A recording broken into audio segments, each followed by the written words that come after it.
kids. Welcome to the clubhouse.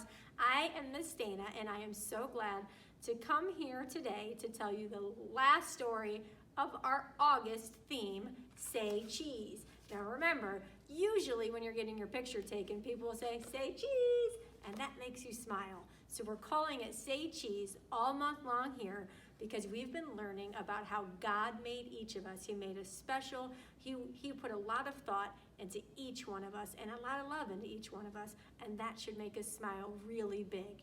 And so today's story is from my very favorite book called the Bible. That's right. And whose book is the Bible? God's book. And let me see if you know this one. How many books are in the Bible? Let me hear you yell it. 66. You guys are awesome. And it's broken into two parts, the Old Testament and the New Testament. So today's story is from the New Testament, and it is about a woman named Tabitha. Can you say Tabitha? Let me hear it. Tabitha. That is awesome. So Tabitha was a woman who loved God and loved people. And so she spent a lot of her time helping other people. So she was really, really good at sewing.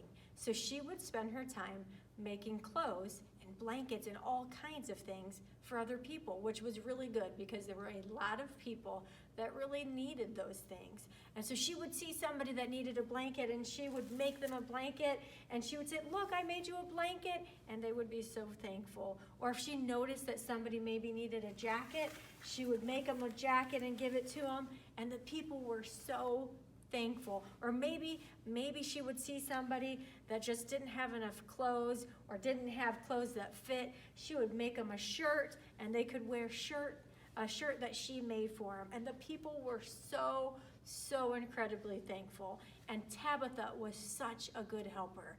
And so that's what we're talking about today. Just like God made Tabitha to be a helper, God made you to be a helper, and God made me to be a helper. God wants us to use our time to help other people. It is a great way to show other people love. So that doesn't mean you have to be good at sewing. Miss Dana is not good at sewing either. It's okay. But let's think of some things that you are good at. Think for a minute. Can you do this? Raise your hand if you're good at drawing pictures. I'm kind of good at drawing pictures. So what do you think you could do to help people by drawing pictures? That's right.